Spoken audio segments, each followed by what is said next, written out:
4th and goal to go to 2. 34 seconds left to go in the ball game. This is the play right now.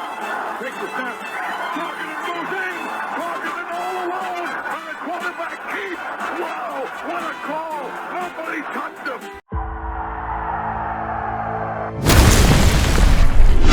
Here is Jeff, the host of the Gridiron.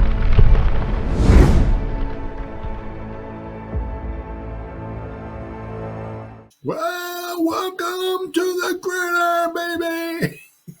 If you give this video a thumbs up or maybe share this video, that would be absolutely freaking phenomenal. If you subscribe to my channel, thank you. Please go down below, hit the subscribe button, hit that bell icon.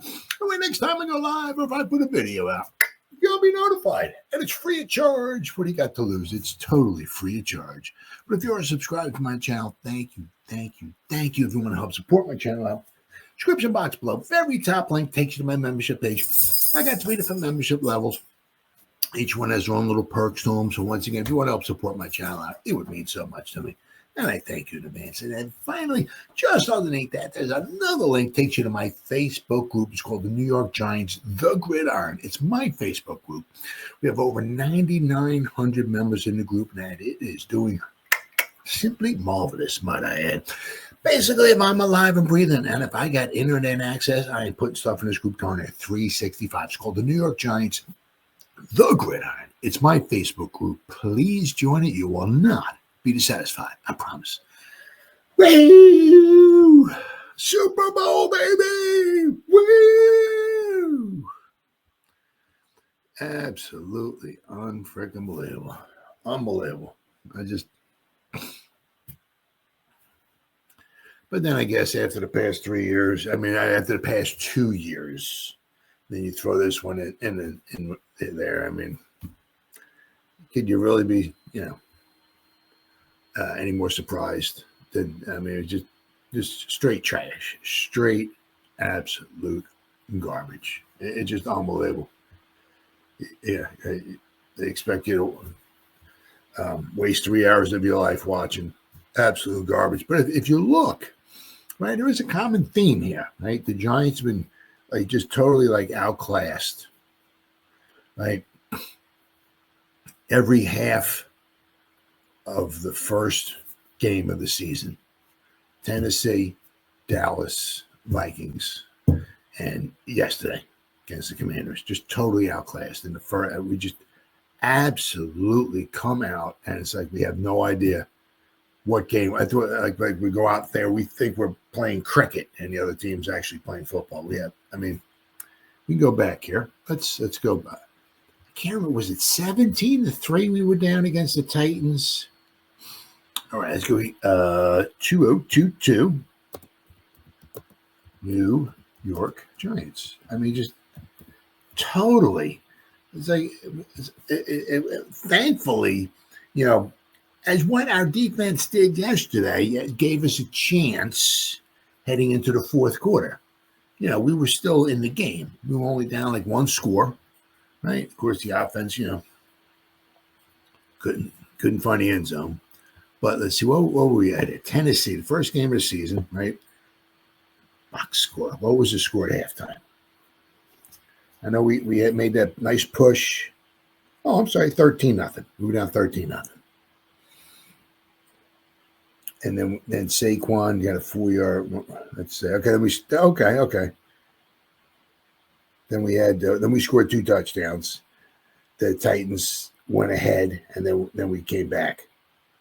And thankfully, the Titans missed that field goal, right at the end of the game. But the Giants deserve that. As much as we've gone through, but so 13-0, right in the first half. I'll probably do a video on this here.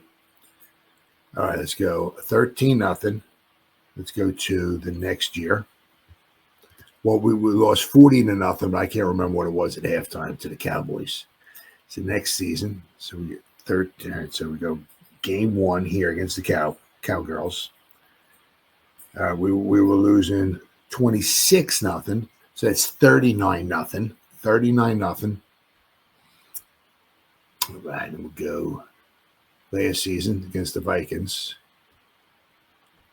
Let's see, next season, 2024 against the Vikings. So 39-0. 39-0, 53-3. 53-3. I'll do a video on this here. There's this 53-3. And then let's see. 53-6. 53. So 67-6. 67-6. We've been outscored. In the first half of the table, 67-6. We haven't scored a touchdown. We scored 2 field. Played 4 mother football games. First games of the season. And in the first half of those 4 games, we haven't scored a touchdown. We scored 2 field goals in those games.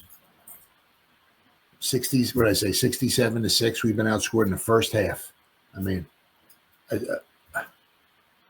you kidding me? Unbelievable. I mean, it's as bad as it was. It's as bad as it was. We scored the field goal in the third, so it was 14-6. Couldn't punch anything in the end zone, in the red zone. We had that settle for that long Graham Gano field goal, the 55-yarder, Mr. Automatic. He looked, thankfully, he looks healthy. Okay.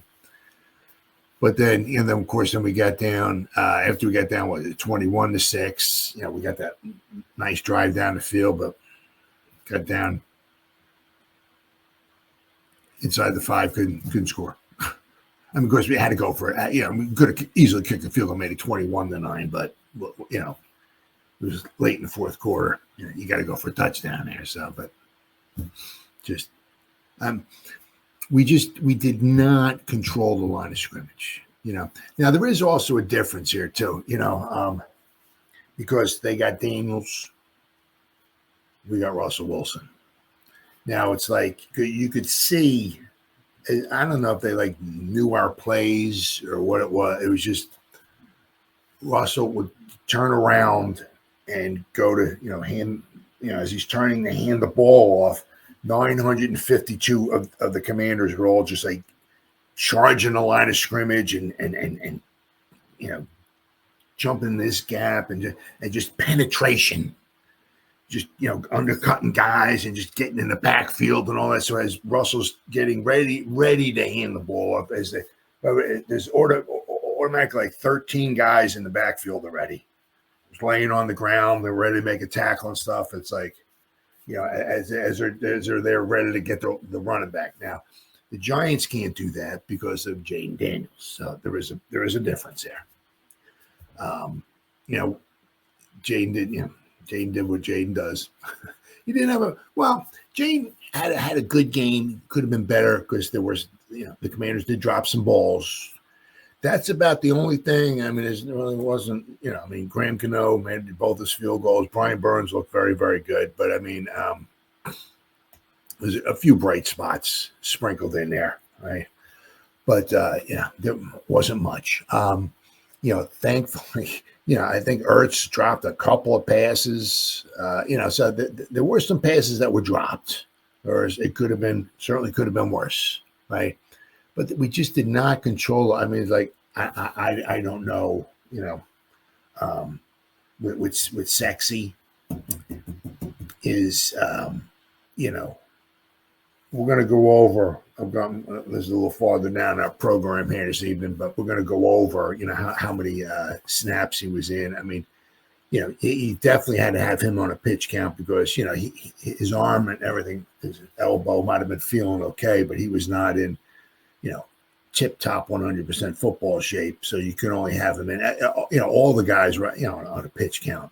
Carter was only in there for 37 defensive snaps, I think, but I think he was on, looks like we found ourselves a guy coming in off the corner on the punts. Huh? I mean, I think he was on 5 special teams plays, Carter. I mean, you go back to back in 81, right? Let's not forget about the playoff game when we went down to Philadelphia to play the Eagles. right? The Eagles were in 1980. They were the NFC. They lost to the 27-10 to the Raiders, but they were the representatives for the NFC. They had a very good, fundamentally, Dick Vermeil as a coach. I mean, it's a very sound team. So in '81, we actually we made the playoffs. We went there, and on special teams, punt coverage, we got who's the gunner? Lawrence Taylor. Ain't nobody blocking him. Good luck, God bless you, brother. You got a healthy Lawrence Taylor. Ain't nobody blocking him. Ain't nobody out there. You don't have nobody. Period is blocking him, because if you put somebody bigger on him, he's just going to run around them, run by him, and you could put like two big huge people on him, but he's just going to get around them, and then he's gone. So those two guys, they're out there for nothing. You put two smaller guys on there who are fast, he's just going to run them over. So ain't nobody blocking Lawrence Taylor as a gunner. And he caused the fumble, right? Wally Henley. If you ever listen to Lawrence Taylor talking about it, he was talking about it, I think, with Chris Collins, where there was a table. Ray Lewis, I think Harry Carson might have been there. There was a couple other guys were there, but he was talking about, because Wally Henry would return punts, he never fair catched. He would never go like this. He would always return a punt. And as Lawrence Taylor was running down the field, right? I mean, he could just sense as the ball's going to land, Lawrence is going to be there. And Lawrence is running down, and he's like, "Yo, you better do one of these, baby." Oh, Wally Henry didn't do one of these. He went to catch it, and basically just as he caught it, Lawrence Taylor said he caught him right here. If you look at the video, I don't know if he caught him quite right here, but he hit him, caused the fumble, and the Giants recovered. That was huge. And thank goodness for Wally Henry. He fumbled the kickoff, which I think Haynes recovered in the end zone for a touchdown for us. We wound up winning the playoff game 27-21. Shocked the football world. But I mean, hey, if Carter wants to play in special teams, let him do his thing, right? I mean, the dude got in there, blocked the punt. Right? That's not something. You're not thinking, John, we got good special teams. We'll block punts, and no, you don't really think that, right? So he came close, and he actually got his hand on one. So give him some kudos there. But I mean, it was just the line of scrimmage. We were just, and I said, before I went on my rampage, like Dexter Lawrence, I'm not exactly sure. He might have been feeling good. I feel great.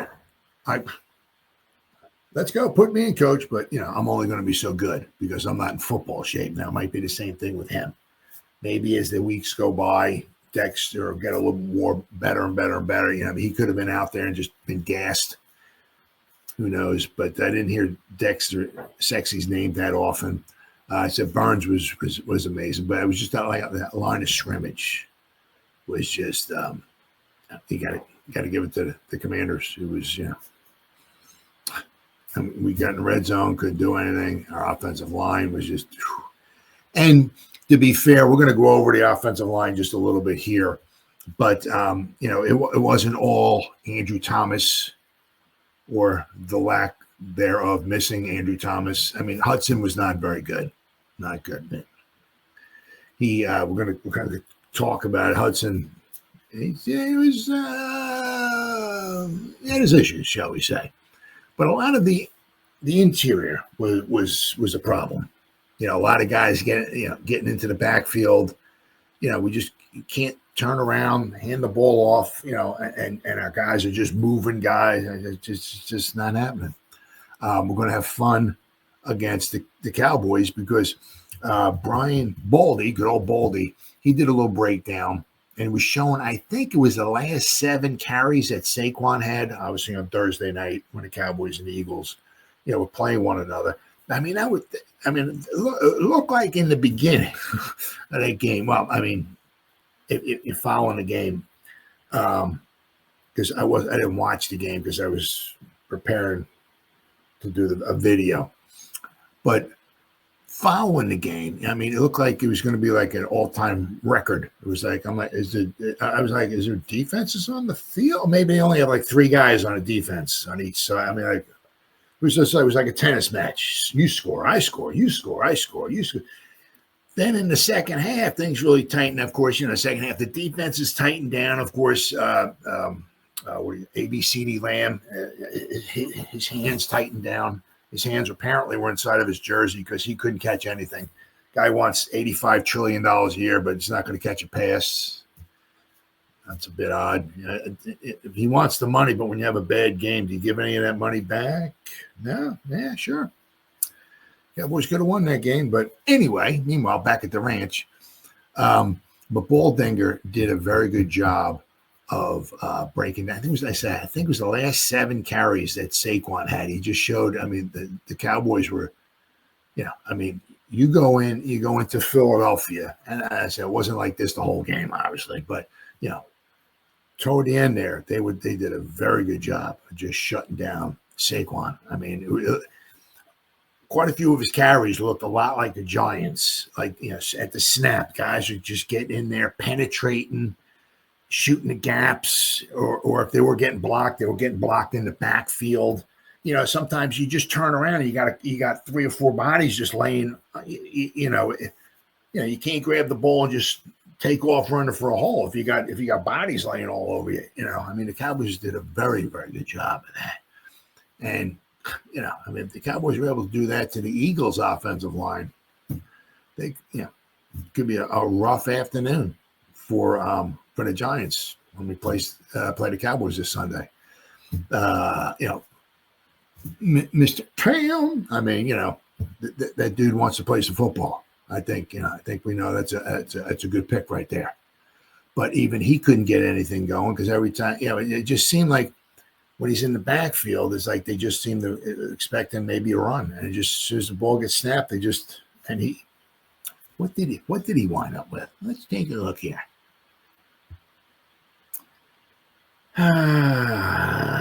Box score. I mean, it was nothing. 2 carries for -3 yards. Yeah. So, I mean, the thing was, is as soon as he had the ball, there was people in the backfield. Yeah. But, he picked up that blitz on that Malik Neighbors completion. I mean, he stoned whoever came running in, he stoned him. He got moved back a little, but he came to block. That's the thing that just really, one more time for the hearing impaired, really pisses me off, is that you get somebody like Darren Waller who makes X amount of dollars, and we put him in the backfield a couple times, and as maybe a lead blocker on when we were playing the Bills, and he comes off and he takes his helmet off, he's on the sideline. What am I doing here? Blocking? I don't block.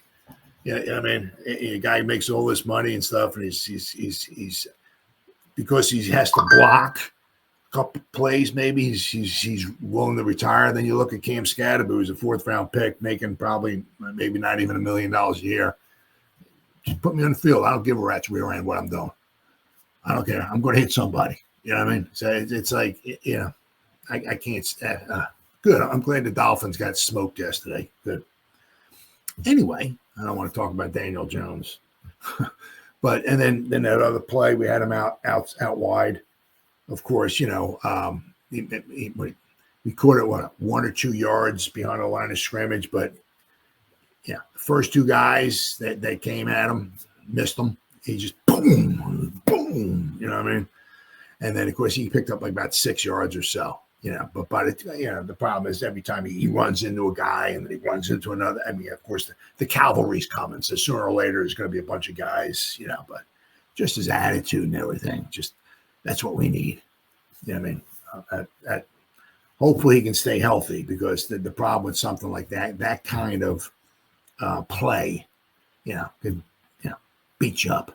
So hopefully, I mean, he made it through college and all that stuff and everything, playing that way. So let's hope he can do that in the pros. Now, the one nice thing maybe in the pros is that, you know, when he was at Arizona State, you know, 99.9% of the plays goes to Cam Scatterbill, right? Whether it's a pass or he throws passes, they run the ball. Every play goes through him.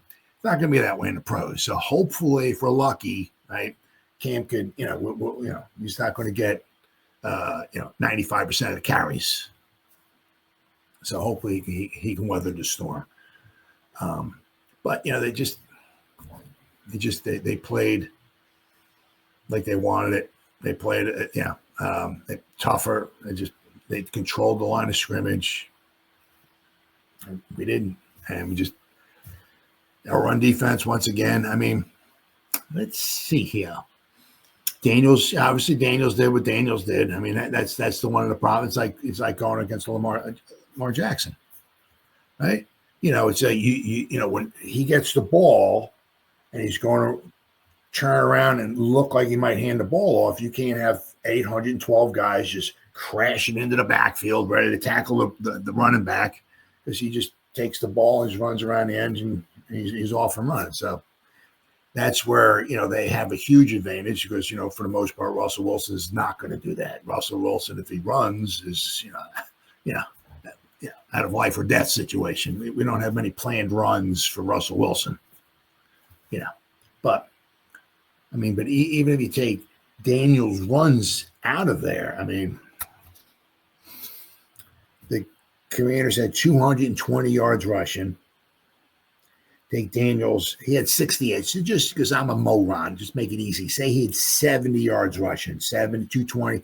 The Commanders had 150 yards rushing, and that's without Daniels. 150 yards rushing. I'm going to read a little thing here. I'm going to read. It is worse than what we gave up last year. And last year we were not a very good run defense either. 150 yards is just, you know, way too much. Way too much. I said if the Commanders didn't have all those drop passes, I mean, see, the Commanders had, Daniels had 200 and after the sacks, he had 212 yards, 220. I mean, talk about balanced, right? He had 233 yards passing, but you take the sacks away, he had 212 yards passing, 220 yards rushing. I mean, talk about balance, 200 and 200. I mean, my goodness. Wow. What a balance. The Giants had, after the sacks, the Giants had 157 yards passing and 74 yards rushing. We ran the ball 23 times for 74 yards. Basically, we had like 3 yards a carry. I mean, if you take Russell Wilson's carries out, we had 30 yards rushing. We ran the ball 15 times for 30 yards. Our running backs, 15 times for 30 yards. We averaged 2 yards a carry. 2 yards a carry. I don't remember what. Let's see what. Let's see. So they had 21 carries for 150 yards. So just say I'm going to dumb it down. Oh, all right. Let me see what we got here. 21 for 150. Let me get my trusty calculator out here. 150 divided by 21. They averaged 7.1 yards a carry. So they averaged 7 yards a carry. We averaged 2. So what is that? They averaged 3.5 yards, 3.5 times more per carry than we did. I mean, 7 yards a carry. We had 2. Absolutely, unbelievably atrocious.